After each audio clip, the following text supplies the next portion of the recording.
That's right, I'm back. I know everyone missed me and everyone missed my beautiful, gorgeous opinions and whatnot, so let's get back to talking about some shit.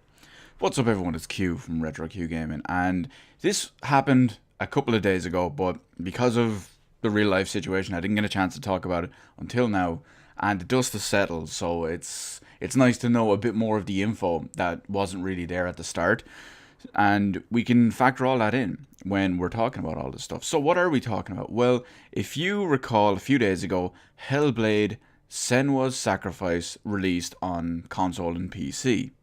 The game has been both praised and panned for multiple different reasons. Praise includes the story and narrative as well as the graphics, and the panning can come from multiple things, like one thing we'll talk about later in this video, and the samey, repetitive, boring gameplay from what I hear and what I see around. Haven't played the game myself, but you get the point. It seems to be a fairly resounding consensus that the combat is a bit samey and boring.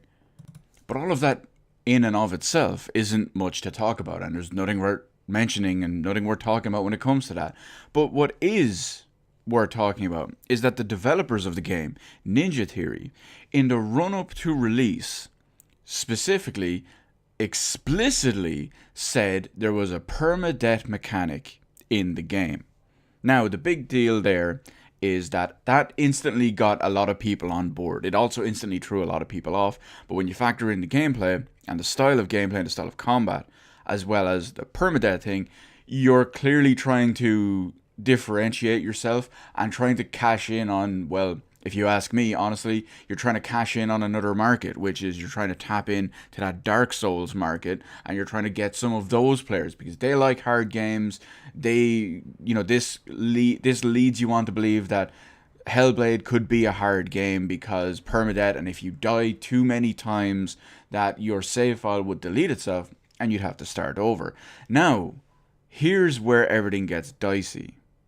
Because while the developer explicitly said there is a permadeath mechanic that deletes your save file if you die too many times while playing the game, when the review copies went out just before release, no one found this. No one experienced this, and they all put it down to, oh, well, maybe we just didn't die enough and we got it through. And a lot of people included the fact that there was, or well, the assumption that there was a permadeath mechanic in the game in their reviews, and they scored it from there. Some would use that as a positive, some would use it as a negative, some would just use it as a point.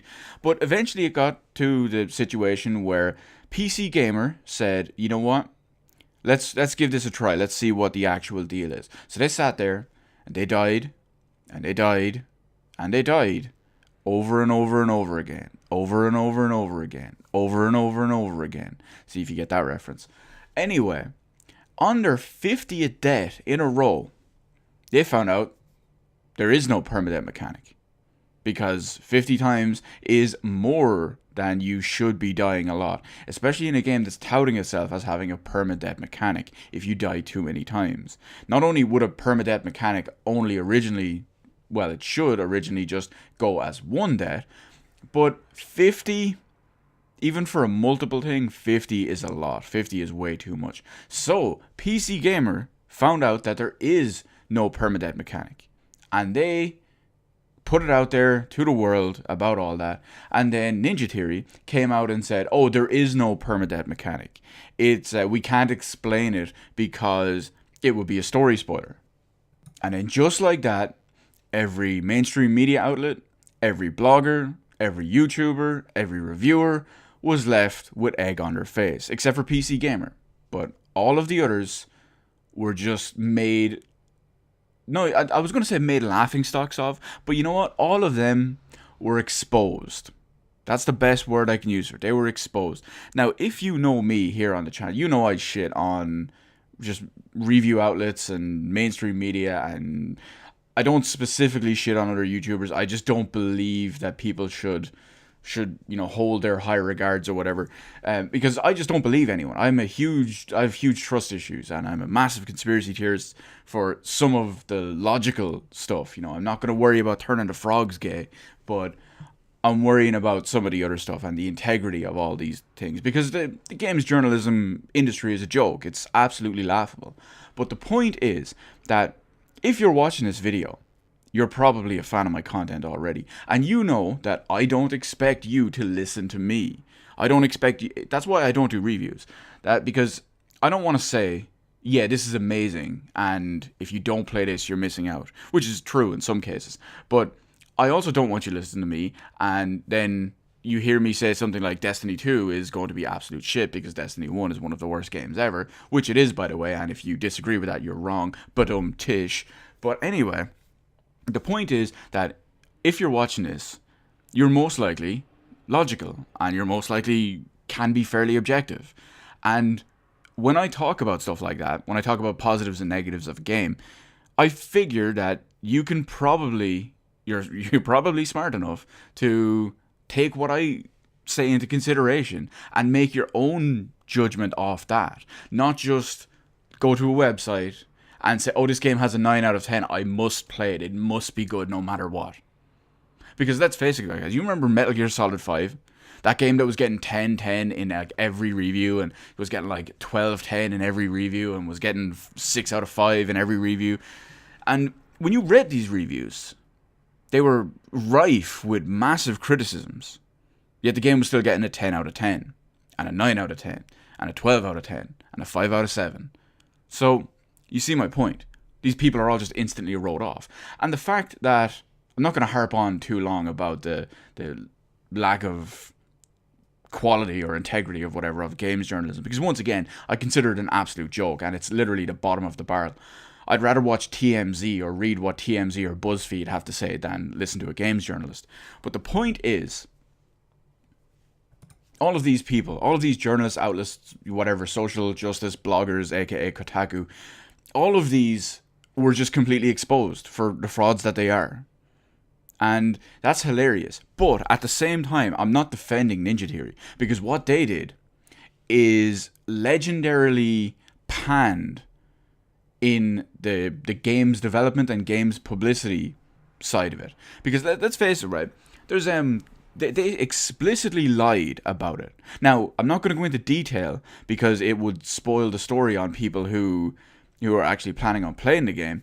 But it's part of the gameplay. To an extent, it's part of the story and the narrative that they talked about, the whole quote permadeath unquote thing. That's where I'm going to leave it, because I don't want to spoil the game if you haven't played it. Because once again, I hear it's a decent game. That's just, one of the big glaring issues. But let's go back to what I was saying a second ago. Remember Ninja Theory? And they explicitly straight up lied about this. Now, what happens when companies, people, PR, developers, whatever you want to call them, what happens when they lie? Because let's remember this, people. The internet never forgets. And I'm going to give you two of the biggest examples of why shit like this and why shit like what Ninja Theory just did is going to have them probably panned for life, and everyone will be second guessing everything they say and do in the future. So let's go back. It's currently 2017. Let's jump in our little bit of a time machine, dial it back, go all the way back to 2004. So what released in 2004 that people were wondering that I'm about to talk about? What happened in 2004 that could have potentially been the world promising everything and then fell flop and absolutely did not deliver? Well, that game would be Fable. Remember Fable? Released on the OG Xbox, eventually on the PC and 360 and all. But let's look at the OG Xbox one. Remember Peter Molyneux, the guy behind that game. Made some brilliant games pre-Fable. But when it came to Fable, he promised the world. Didn't deliver. When he came to every single game he was involved with after Fable, he promised the world and the kitchen sink. He did not deliver. Peter Molyneux is now a running joke. He is a meme. He is whatever you want to call it in games industry nowadays. Literally everything he says and does is instantly disregarded because of his history and because of what he's done and because of what he's said. And he's become a meme for that. If Peter Molyneux says he's making a game and the sky is going to be blue, you can expect that damn thing to be all shades of red and green. It's It's Peter Molyneux. Enough said. Now, that's people. People don't have the longest memories in the world. People think, oh, that happens years ago. Well, just remember, every Molyneux game since then has the same thing. But let's step away from Molyneux as it is at the moment, and let's look at something a bit more recent. Something from 2016 that's just a few days ago celebrated its 1 year anniversary of its flop. And that thing is One Man's Lie. I'm sorry, I meant to call it No Man's Sky. And if you remember No Man's Sky, when it was first announced a few years ago, and for a reason that absolutely bewildered me, because I sat there looking at the announcement live when it was happening, and I just saw it, I was like, this looks like an absolutely awful game. And then the world exploded over it, and it was praised as the second coming of Space Jesus for some reason. I don't know why. I still didn't see what they saw in it, and thankfully, as usual, I was right. But the point is that over the next, I think it was 2.5, 3 years before it actually launched, the game promised the world, the kitchen sink, and the universe. Because let's face it, it's not just stuck on a planet. So, they promised all these things. Sean Murray, the head of Happy Games, the studio that made that flop, the guy who looks like a cross between a gerbil and Charles Manson. But the point is, he went on all sorts of interviews, TV, all sorts of publications, everything. And he blatantly, barefaced lied over and over and over again. Over and over and over again. Over and over and over again. And it only came out at the last second, like literally about 5 minutes before the midnight launch, where he clarified one of the many, many, many things he lied about during the entire development cycle, life cycle, marketing cycle, hype cycle, whatever it is you want to call it. He clarified one of the many things minutes before release. That's right, minutes before release. Despite him sitting on a TV show beforehand and talking about in all these other interviews and all these other videos and all about how the game is going to be a big, massive multiplayer experience, but it's so big that you will never run into another player. And then 5 minutes before release, he goes, oh, by the way, it's a single player game. Now, so you see my point. Happy Games are probably never going to have another job ever again. Sean Murray is probably done in the industry, and to be honest, it would surprise me if anyone in that studio would ever get a job at a different company. Maybe Ubisoft, they like to hire talentless hacks like that. So you see my point. The internet doesn't forgive, and the internet doesn't forget. Just remember that. And Ninja Theory are fucked when it comes to that. As is Happy Games, and there's a reason why Peter Molyneux was basically forced out of game development to work on mobile games. Because no one was having his shit anymore, no one was buying his stuff anymore, and no one just believed in him anymore. So we'll wind down the video just here anyway, is lots of developers lie. Publishers lie, there's bullshots, there's things passed off with ultra high resolution PC footage as console games, or they will show you a game, tell you it's running in-engine, or tell you it's running like this, and then the game will launch 2 years later and look severely downgraded. There's all sorts of dodgy shit, and it's very, very hard sometimes to be able to tell what is real, with be it your own eyes, or the words on your screen, or the words you're hearing in your ears. The point is, it's very hard to tell what's actually real. So it's up to you to be vigilant. It's up to me as well. I have to be vigilant too. I'm not immune to this. But we all have to be vigilant about what we believe, how we weigh it, and how much weight that these words and these comments and opinions actually hold. Which, once again, is why I consider gaming media and just everything to be the absolute bottom of the barrel. It's not even the bottom of the barrel. So it's literally the bottom of the public bathroom. They're just that much of a joke. So I implore everyone, if you're looking into a game or if you're hyped up about a game or whatever, be extra vigilant. I know I've said vigilant a million times now. Use these words, these things that have been created that are designed to portray whatever it is accurately. Think logically and commonsensibly. Commonsensibly? That's a very weird one. I don't know what word to use there. Think sensibly. There you go. I prefer common sensibly. Common sensibly is a nice one. I'm going to use that more. You heard it here first, guys.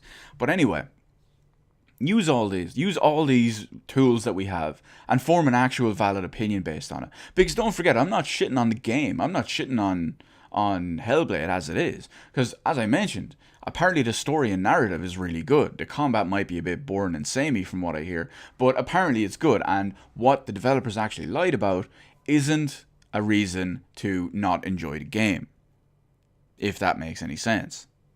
So feel free to play Hellblade if you want, if it seems like your kind of game, regardless of how much of a bunch of lying scumbags certain people on the development team or the publicity team or whatever it is are, and maybe enjoy it. Maybe don't. Maybe tell them, fuck you, and you lied to us, so you don't get my money. Whatever it is, that's probably a decent choice.